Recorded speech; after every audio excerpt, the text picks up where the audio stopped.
We're not supposed to be anxious about money. We're not supposed to be anxious about anything. That's biblical. But sometimes we find ourselves feeling very anxious, especially if you're someone and you're living in the time we're living in now. If you live in America and you're finding yourself like, the cost of everything is going up, and not necessarily our wages are going up, but you've got everything going up. And even if your wages go up just a little bit, you're like, it's really not able to account for how much everything has gone up. And so you may find yourself dealing with a little bit anxiety about your finances. And so today in this episode, I want to talk to you about how to deal with anxiety as a Christian. So anytime I'm here, I always like to say that I completely want to be honest and transparent. I want to always share myself with you, but also I understand that everybody is dealing with different things at different times, and we all deal with it in different ways. And so for how I would manage how I feel anxiety wise about financials may be different for how you deal with it. And so I just want to be sensitive to that fact, because anytime you talk about money, a lot of times it's a very, very sensitive subject, especially in, our world. So I just wanted to preface that with saying everybody's at different places. Okay. So when I thought about this episode, I said to myself, how was it, or how is it when I have financial struggles, and how do I feel, and then how do I handle it? Okay. And so me today, I'm an entrepreneur. And so if I'm having financial trouble, my brain goes to find a way to make some money, in my business, sell something, offer a sale, do a live class, something right like that. Right. And when I think about me growing up, we were always in financial struggles. We were never really ever in abundance, in our lives, just like ever in abundance. And so I grew up around that struggle life for like pretty much my entire life, And as I started navigating the world and becoming an adult, I fell into all those same patterns of overspending, of, writing bad checks, having negative bank account. And then once I got to the point where I stopped writing bad checks and having a negative account, I would have like a zero account. As long as my account says zero, I was okay. And then as money started to come into my, bank, I was like so uncomfortable with seeing money come in and like not really knowing how to handle money as it came in. It just made me anxious, right? I know it sounds crazy to hear, but it's the truth. But when I think about us and when we are in need of money, I think that we go into a couple different spaces, right? One person may go into a space and say, I'm going to borrow it. I'm going to do whatever I got to do, ask whoever to get, and I'm going to borrow it and I'll pay it back, right? Other people may choose to scheme and figure out a way to get money that is unethical, right? Others will go, okay, I'll just put in more time at work. I'll get a part-time job and I'll work and I'll get the money. And then others will just fall apart, in the time. And then some Christians are like, God has got me and he's going to take care of me. And they just have the faith to believe that he's going to take care of them, right? Well, I'm not the one that usually has the faith to believe he's going to take care of me. Okay. I'm usually doing all the other stuff, right? And I started to realize that all those other things just ruined me. They just ruined my day, my week, my month. They just negatively impact so much, But I also know that it's very real when you have this amount of money and you've got to pay this amount of money. You've got something's got to whatever, right? Or you need to eat. And if you don't have money, you can't eat, right? So it's like, that is very real. You know what I mean? And I know all the feelings that I have had when I was in need and did not have. And if I can be honest, my go-to wasn't God.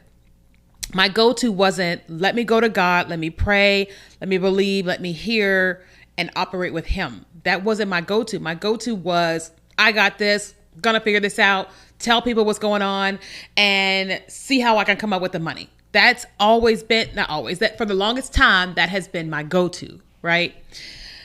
And, I think what started to happen with me is that I started going on this journey with God where I didn't have enough, didn't have enough, didn't have enough. And I started to hear about tithing, and I was so angry about the thought of giving the church 10% of my money, right? I made this money, I'm going to take for 10% and give it to the church. I don't want to do that, right? And I started going on this journey with growing in my relationship with God, believing God, being in churches that really taught the word and really helped me understand so many things about God and faith, and then started to learn about tithing. And I can't say that it was easy to start tithing. No, it was not easy. It was very hard to tithe, because 10% is a lot of money. You know what I mean? When you don't have a lot. And the thought of giving it was just so hard. And so for many years, I was in church and I was not tithing. I would give something, but I definitely wasn't giving 10%. And I think what really happened was I started going to this church. And in order to serve at this church, you had to tithe. It was just a rule.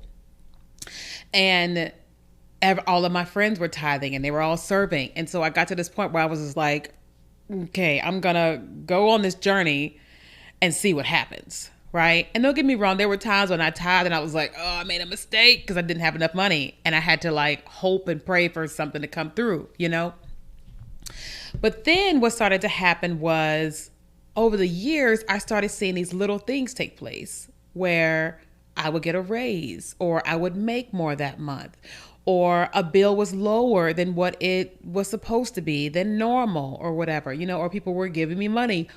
And I just started seeing where here was this act that I was doing that I was struggling to do, but I started to see the promise of what was happening.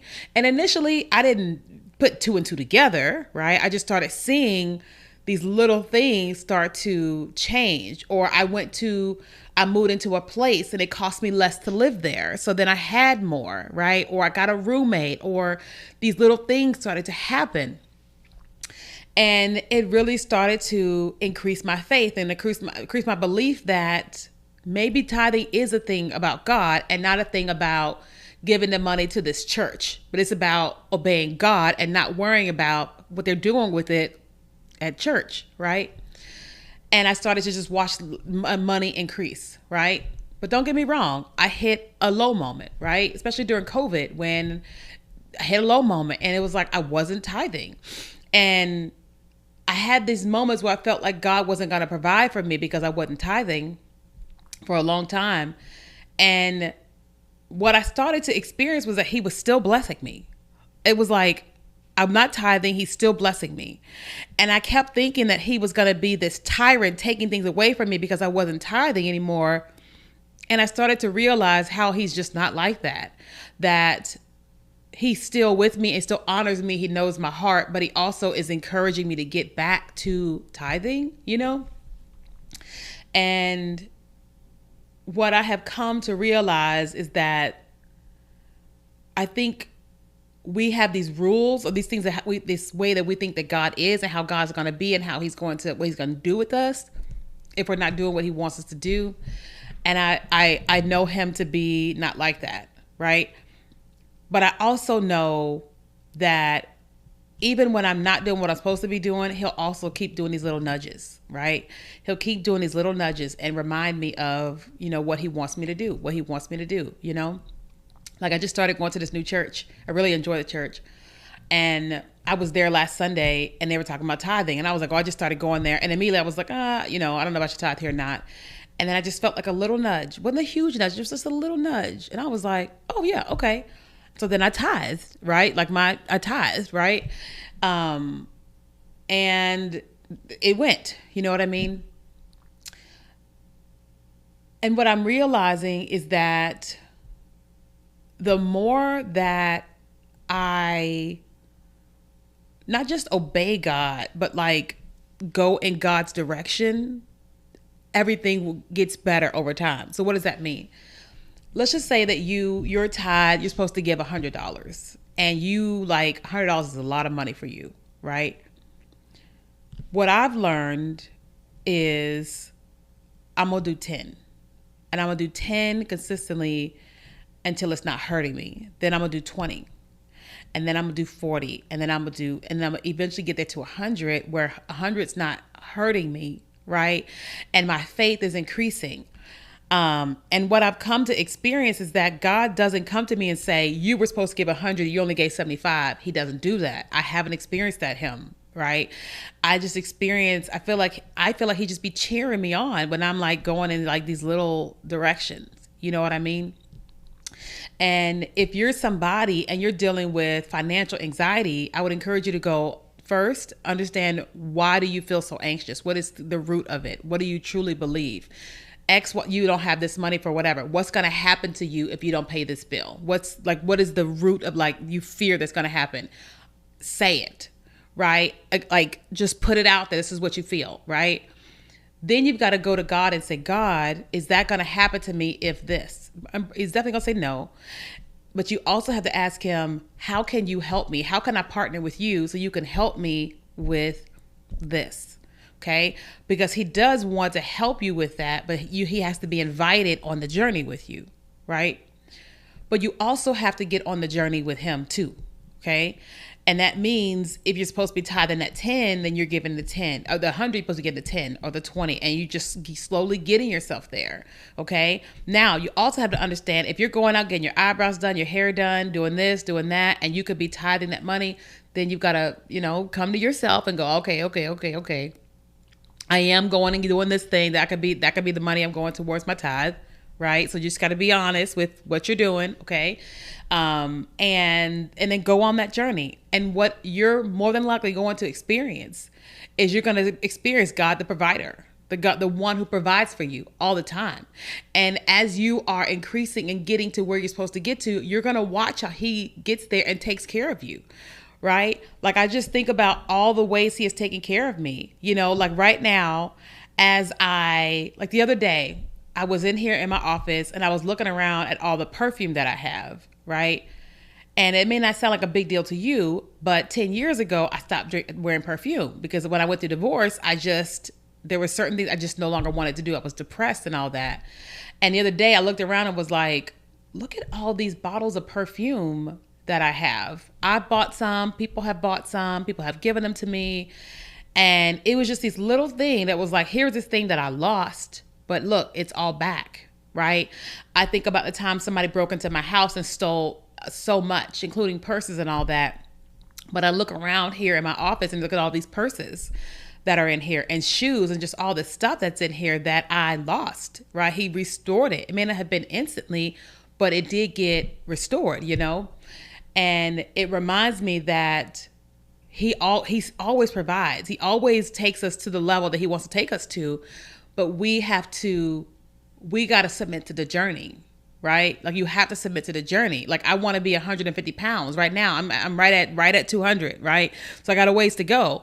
But in order for me to get to 150, I got to submit to the journey, which is me having this water bottle, right? Me drinking my protein shake, me eating well, right? And me exercising. I got to submit to that process. And if you don't want to be anxious about finances, you've got to partner with God in your finances, okay? That doesn't mean giving all the tithe right now if you don't have it. It means, like I said, you've got to go on the journey, because you're never going to get to 100% if you're not starting at 10%.